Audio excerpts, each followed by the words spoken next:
Hey, what's going on? Welcome to Super Husky Gaming. I'm Wells, and I'm here to show off my Chaos Control Goat, sort of deck profile. This is a pretty standard run-of-the-mill Chaos deck profile. It has a couple of little variations and little changes that sort of make it a tiny bit unique, but I definitely just want to be able to show this off and demonstrate it. Well, not really demonstrate, but you know what I mean.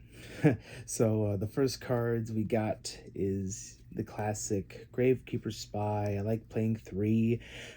Two is pretty alright if you're doing like, it depends on what you're playing against, but I'm running like a mind control in the deck, so it really benefits off of stuff like having three in the profile. But then you've also got stuff like two Night Assailants. There's a lot of cards in the deck that do like discarding, so there's a lot of discard effects that sort of happen and go off. Oh my god, such a pain in my rear. There we go. Look at that. That's real nice. So I got two Night Assailants. You got a lot of discard effects, and you got a few flip monsters you can get back, or you can loot these guys. It's always classic. And the last flip monster is Magician of Faith. Love Magician of Faith. Classic Moth. She takes a magic card from your graveyard. And now we go on to like the staple one-ofs. You got like Sandgan. I love Sandgan. He's super great. Breaker the Magical Warrior. He's got Warrior in his name, so you can add him with Reinforcement of the Army. Did you know that? Sinister Serpent. Great search off of Sandgan. But I don't know, usually when I get him he winds up getting banished anyways. And Tribe Infecting Virus to initiate a lot of those discard plays and clear the board.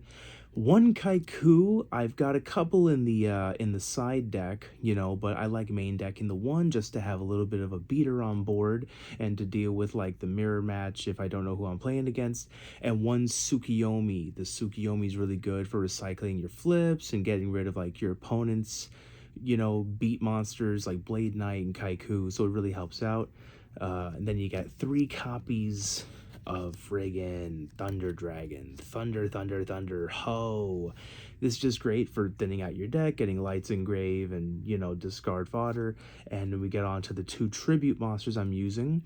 I'm using one Zaborg, the Thunder Monarch, to destroy opponent's monsters, and one Jinzo. A lot of people like to side this guy, but I love main decking him just because you get a lot of opportunities to tribute summon when you get stuff like, when you're walled off with two spies and your opponent's not doing a whole lot and you're not doing a whole lot. This is just a great way to kind of get the ball rolling because it stops traps and it really just, it helps you set up for your own plays and just get stuff on board, especially if you've got like a chaos monster that you want to pop off, but you're worried about like a torrential or something.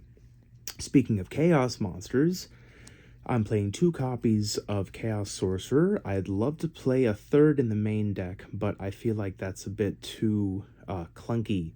So I kind of sometimes switch between, having a card in the having one in the side or just maining three and having the space. But I like sticking to two. Two's the classic, and the one Blackluster Soldier, Envoy of the Beginning, just the perfect chaos monster. He is damn near flawless, so there's not much else to say about the guy other than he's amazing.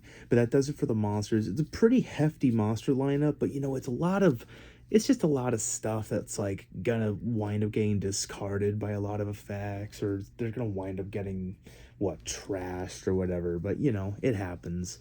But onto the spell lineup, my ultimate freaking pot of greed. My pot of greed is really awesome. Classic, Graceful Charity, classic. I'm not playing Delinquent Duo in the main deck. I like playing it in the side mainly because I don't know, whenever I play it against my opponents, especially like at game night with my friends, or because a lot of people are playing like chaos decks and chaos turbo is like really popular right now, discarding your opponent's Thunder Dragon or getting or with my luck I always hit Sinister Serpent before it's been revealed.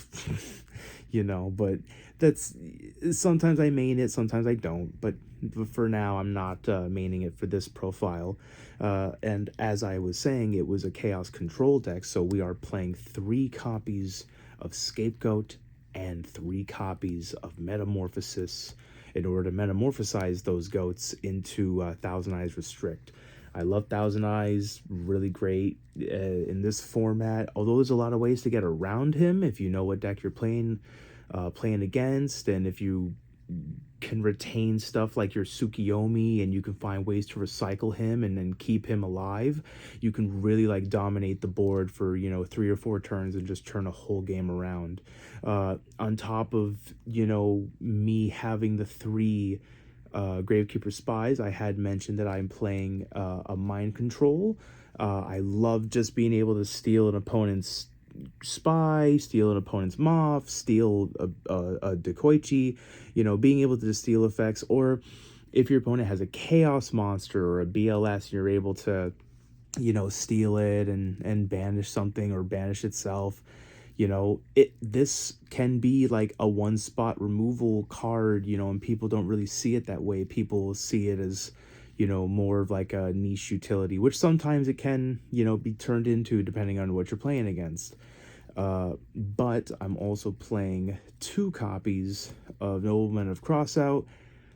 Whether you're dueling against a really defensive deck or really offensive deck, depending on how you're playing, you can force your opponent to put stuff face down that you can make use of this. And if you can't, it's a discard card or it's a bluff that you can put face down and to sort of fool off your opponent and make them think, oh, that might be a Mirror Force or something. That might be something because he hasn't used it when I attack with my weak shit, because obviously maybe he's waiting, maybe, and then they'll waste something like a Breaker or an MST on it. But that doesn't always happen. Can't get too optimistic. Other classics, freaking spells. You got stuff like Snatch Steal. Love using that to get rid of their stuff so I can bring out my Jinzo. Heavy Storm to clear the board. Mystical Space Typhoon for that single spot removal. And one of the cards that I'm putting in this deck that kind of makes it a little bit unique-ish is that I'm taking advantage of all the discard fodder and all the stuff that you're going to have in hand that can just like wind up being discarded. So I'm using Monster Reincarnation. I really like this card. I love the potential that the card has, mainly because of the fact that when your opponent gets rid of your Chaos Monsters, your Chaos Sorcerer, your Blackluster Soldier, once they've gotten rid of them, they kind of don't really care about focusing on what's in your graveyard anymore, because they figure, oh, I've gotten rid of 2 Sorks and a BLS or whatever, so I don't got to worry about checking the graveyard or worry about banishing stuff in the graveyard or locking down the opponent's graveyard. And you can take advantage of that when you have stuff like BLS and Grave and you've got Lights and Darks or other things, and you can get rid of a useless Thunder Dragon, or like I was saying, the useless Nobleman of Crossout, or Serpent, Night Assailant. You've got a lot of cards that you can discard and take advantage of, and this is one of those cards that really helps like recycle a lot of your plays. Or not even a Chaos Monster, getting back something as powerful as Tribe Infecting Virus, something as powerful as Gravekeeper Spy when you need to go on a hefty defense. It really depends on what's in your grave, and obviously if you've been banishing stuff, this card's not a whole lot of use. But if you play it smart and use your graveyard like a second hand, like it's supposed to be used, then definitely you can take full advantage of a card like this and really turn the tables against your opponent. You can also use it to bring back Jinzo, I guess.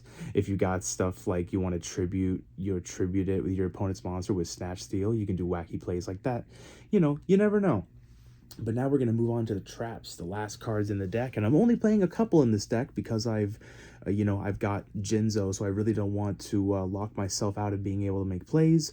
So I'm playing classic stuff like 2 copies, pardon me, let me put them there, 2 copies of Raigeki Break, 1 copy of Ring of Destruction, And again, much like the Monster Reincarnation, this is one of the few cards that sort of helps set this card apart from a couple other like Chaos Control decks.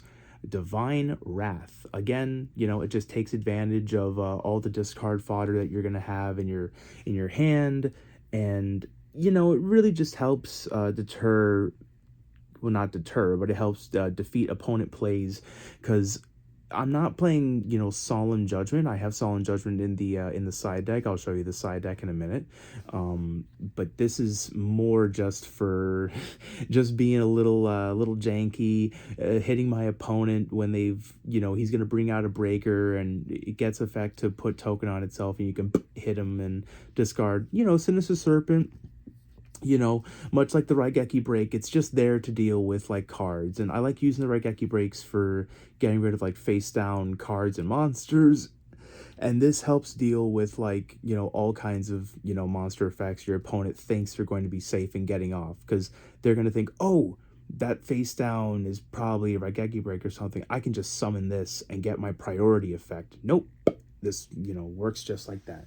But now I'm going to go off into the side deck. I'm not really going to show the extra deck. Every single goat extra deck is the same because they're infinite. So the only cards I would have to showcase is the three beautiful Thousand Eyes Restricts that I have, which maybe I will show them because two of them are Master Collection and one is PSV. But for the side deck, I've only got a couple of monsters for the side. It's the other two Kaikus. Kaikunus Baboonus. This guy is just, for when I'm going up against other Chaos decks, you want to be able to lock those down, and you don't want to have to deal with the headache of other Chaos monsters ruining your day. And then we move on to the spells. Sorry, I had this in the wrong order.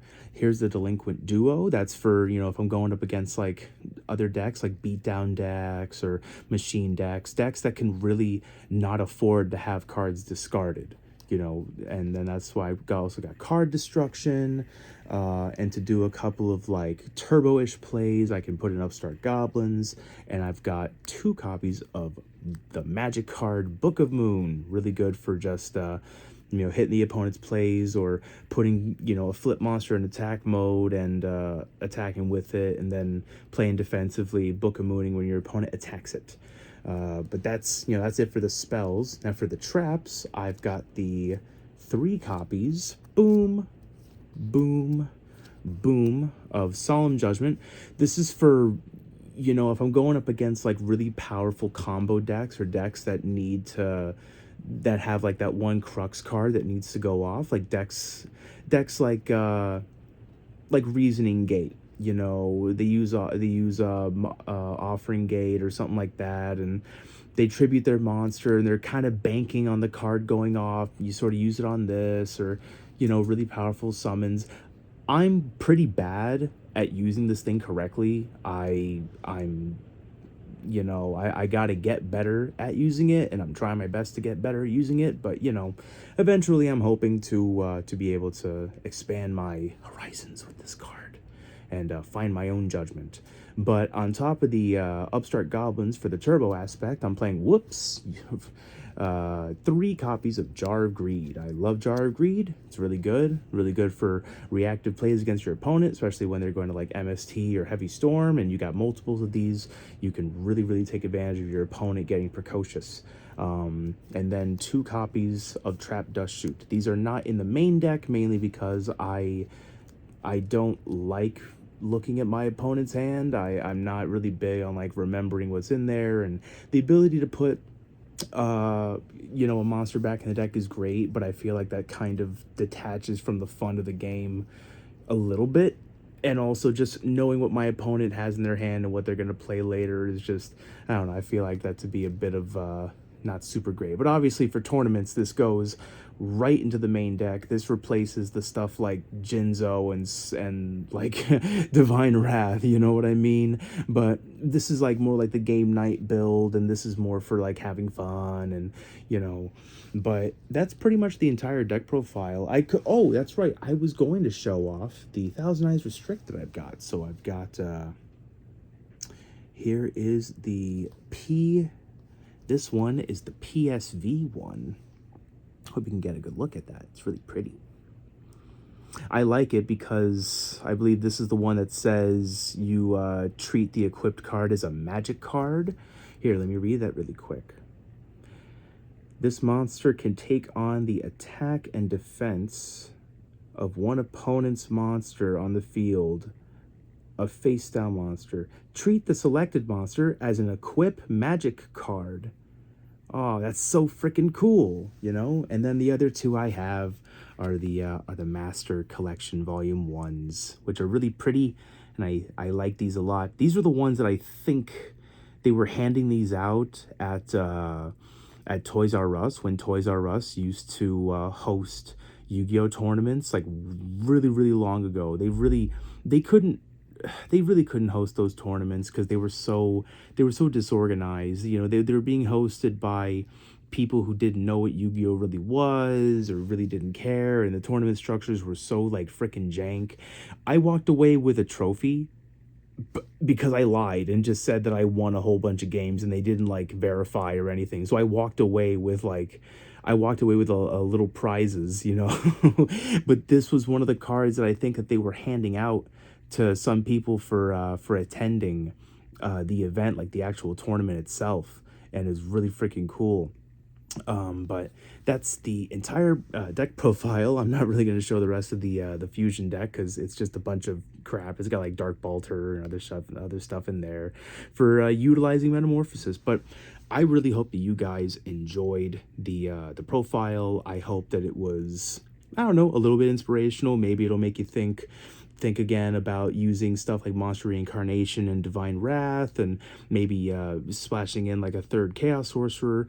But I hope to do more profiles. I'm actually going to do one really soon, so I hope you guys are doing great, and hope you have a great day, and I hope to see you again in the next one. Bye bye.